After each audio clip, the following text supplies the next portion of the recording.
Ndugu zangu mlojumuika pamoja na sisi, mabibi na mabwana, assalamu alaikum wa rahmatullahi wa barakatuh. Nianze kwa kumshukuru Mwenyezi Mungu mwingi wa rehema kwa kujalia uhai na uzima na kutuwezesha kwa mara nyingine tena kukutana katika hitima hii ya kumwombea mzee wetu aliyetangulia mbele ya haki. Nimewajibika kusimama ili kutoa shukrani zangu.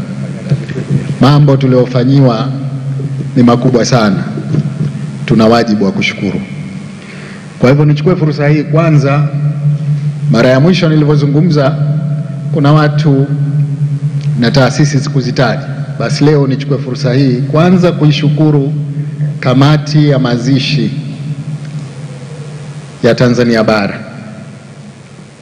Baada ya msiba tokea inatangazwa, walichukua jukumu lote la kuhakikisha mambo yote ya kiserikali na yale ya kutusaidia sisi familia wanayafanya, na wameyafanya kwa ufanisi mkubwa.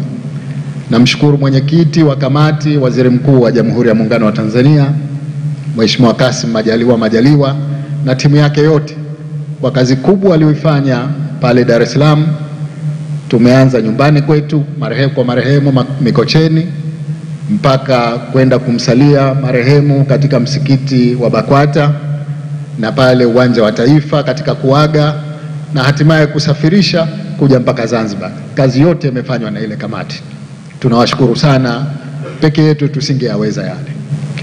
Lakini pili, ni mshukuru makamu wa pili wa rais kama mwenyekiti wa kamati ya mazishi kwa Zanzibar. Toka mwili umefika, na wao kwa upande wa huku wa Zanzibar masuala yote ya kiserikali wameyafanya wao, mpaka tumeenda kumhifadhi mzee wetu kwa salama siku ya Jumamosi. Nanyi tunasema tunakushukuruni sana makamu wa pili kwa kazi kubwa mlioifanya, asanteni sana. Tatu, nishukuru ofisi ya Mufti. Alhamdulillah, kidini wameibeba wao shughuli hii, wametusaidia, wameiratibu, wamehakikisha mambo yote ya kidini yanakwenda sawa sawa. Namshukuru sana Mufti wa Zanzibar pamoja na timu yake yote kwa kutusaidia kuikamilisha kazi ya kumhifadhi mzee wetu. Lakini pia kuna baraza la ulama. Alhamdulillah, nakushukuruni sana, mmefanya kazi kubwa, mmetusaidia mno, na bila kumsahau ndani ya baraza hilo Sheikh Bopar. Allah jazakallahu khair, Mwenyezi Mungu akuzidishie kila la khair. Vile vile nisisahau kuwashukuru au kuishukuru Serikali ya Mapinduzi ya Zanzibar. Leo tuko hapa katika hitima hii ambayo imeandaliwa si na familia bali na Serikali ya Mapinduzi ya Zanzibar. Wameona waje wafanya hitima, wakajikusanya kama serikali, wakaandaa. Mimi nimekuja kama mwalikwa tu leo hapa. Kwa hivyo ninashukuru sana makamu wa pili na timu yako yote kwa kuona umuhimu wa kuja kumwombea dua mzee wetu. Tunasema asanteni sana, na hili tunalishukuru kwa dhati. Kipekee mwisho, lakini si kwa umuhimu, ni washukuru wananchi wote wa bara na visiwani kwa kuja kumwombea mzazi wangu hapa Zanzibar. Leo hii sijui ni hitima ya ngapi, maana misikiti mingi wanafanya hitima. Nimekuwa nikipata message, nimekuwa nikipigiwa message, misikiti hii kila pahali hitima zinafanywa.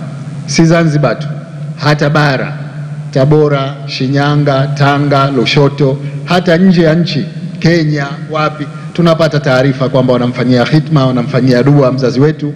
Tunasema kwa kweli mmetufariji sana. Kwa hivyo nimeona ninawajibika kusimama kutoa shukrani zangu kwa wale wote waliohudhuria. Tokea tumepokea taarifa msiba, wamekuja nyumbani kule Mikocheni, wamekuja nyumbani hapo Bweleo, wamekuja makaburini, wamekuja misikitini. Alhamdulillah, tunasema tumepata faraja kubwa.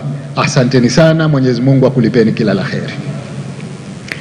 Baada ya kusema hayo, sasa nataka niseme moja tu, nisichukue muda wenu mwingi. Nini tulichojifunza kutoka kwa marehemu mzee wetu? Mimi binafsi nina mengi sana niliyojifunza, lakini ningependa kusema matatu tu kwa sababu ya muda. La kwanza ni subira. Mzee wetu huyu alikuwa na subira kubwa, na hatuwezi sisi au mimi nikasema ninaweza nikawa na subira kama yake. Mwenyezi Mungu kampa karama hiyo, alikuwa na subira nyingi. Takupeni mfano. Waliozungumza kuhusu mzee Mwinyi wote alisema yeye ndio aliyeleta mageuzi katika nchi yetu hii, Unguja, Zanzibar na bara. Mageuzi ya kisiasa na mageuzi ya kiuchumi. Katika mageuzi ya siasa, yeye ndio alioleta mfumo wa vyama vingi. Kwenye uchumi huku aliruhusu mfumo wa uchumi huria. Lakini si uchumi peke yake, ndani yake kulikuwa kuna uhuru wa vyombo vya habari na kadhalika. Lakini kama kuna watu waliomsema vibaya, ni wale wale aliowapa uhuru. Aliandikwa hapa na magazeti, alisemwa na ma-TV, alisemwa na hawa kwa mambo ambayo mara nyingi yalikuwa ni ya kutungwa. Lakini mie binafsi sijawahi kumuona akijibu, wala sijawahi kumuona kwenye jukwaa la siasa akimsema mtu katika jukwaa la siasa. Alisubiri. Mimi nasema tumejifunza na sisi kusubiri. Japo hatutokuwa kama yeye, lakini moja ya fundisho tulilolipata ni subira. Namshukuru mzee wangu kwa kutupa mafunzo mema. Alivyokuwa Uingereza akiumwa, kuna wakati aliwaambia waliokuwa naye kule kwamba jamani, mimi naona kwa hali ilivyo nirudisheni nyumbani sasa. Na baadaye madaktari wake wakakubaliana na hilo.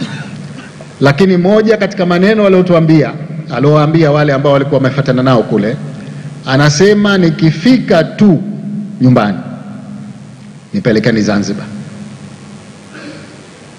Wengine tulifahamu kwamba alikuwa anakusudia akifariki, akifa anatakia afie Zanzibar.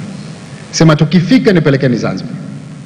Maneno hayo aliyarudia, hakumalizia kule Uingereza.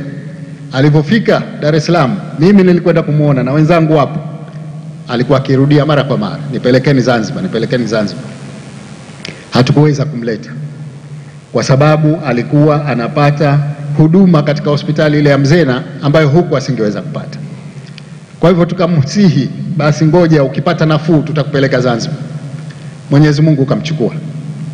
Kwa hivyo kuna mengi alisemwa katika mitandao kuhusu usia aloutoa. Ndugu zangu, usia mtu hutoa kwa familia yake, si kwa watu wengine. Sie ndo tunajua alichohusia. Lakini nasema yote aliyosemwa tunavumilia, tutasubiri. Na si hayo tu, yatasemwa mengi. Na mimi nawaomba ndugu zangu hawa, kuna mengine yatakayosemwa ambayo naelengwa ni mie. Kwa hivyo na wao wawe na subira. Kwa sababu sitoachwa na familia yangu, tutaunganishwa humo. Kinachotakiwa ni subira. Alhamdulillah. Mwenyezi Mungu atupe subira.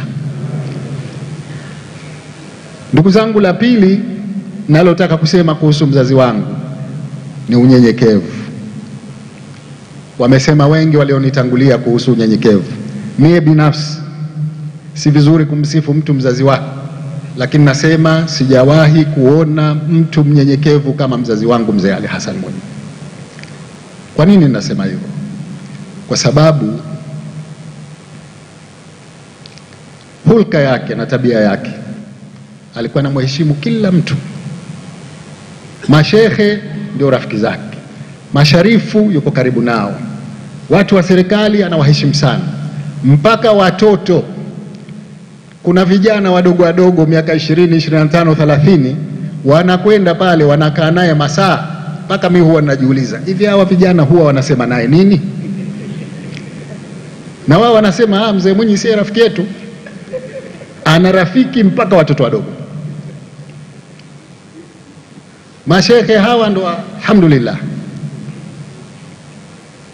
Basi huyo ndio mzee Mwinyi, unyenyekevu. Mie mwanawe wa kumzaa, wallahi ladhim, nilikuwa nikienda nyumbani kwake hanisalimii, lazima asimame. Atasimama alipokaa, ananipa heshima yangu ya wadhifa wangu. Mimi si ndo alonizaa, yeye si ndo mzazi wangu? Angeweza kukatia asema wewe mwanangu. Hafanyi hivyo. Mtu yoyote atakayekuja na wadhifa wowote atasimama. Na yeye kama angekuwa ni mtu ambaye hajawahi kufikia nafasi ya uraisi, ningesema anatoa kashakuwa rais, hakuna wadhifa zaidi ya uraisi katika dunia hii. Lakini wakija marais wenzake, wakija mawaziri wakuu, wakija mawaziri, husimama kwa heshima. Pamoja na kwamba kawapita, katangulia yeye kwa rais, pamoja na kwamba kawapita kwa umri wote. Alhamdulillah. Mwenyezi Mungu atuwezeshe na sisi tuwe tuna unyenyekevu wa namna hiyo. La mwisho ni mahusiano. Mahusiano na watu. Nimesema hapa, alikuwa wazee wenzake yuko karibu nao, vijana yuko karibu nao, mpaka watoto yuko karibu nao. Alikuwa na mahusiano mazuri sana na kila mtu. Tunamwomba Mwenyezi Mungu atuwezeshe na sisi tuwe na mahusiano mazuri na kila mtu. Ndugu zangu, nimesema haya kwa sababu toka tumeanza kumwaga mzee wetu wamesema watu wengine, mimi sikusema, na nikahisi nina deni la kusema japo maneno machache. Namwomba Mwenyezi Mungu amlaze mzee wetu mahali pema peponi, amsamehe madhambi yake. Na kipekee nichukue fursa hii ni kushukuruni ndugu zangu nyote. Hakuna faraja ya mtoto kuipata mzee wake anapotangulia kama kupata msaada, kupata heshima, kupata watu wengi kiasi hichi mkawa pamoja na sisi. Mmetufariji mno. Tunasema asanteni sana. Mwenyezi Mungu akulipeni kila la kheri. Wassalamu alaikum wa rahmatullahi wa barakatuh.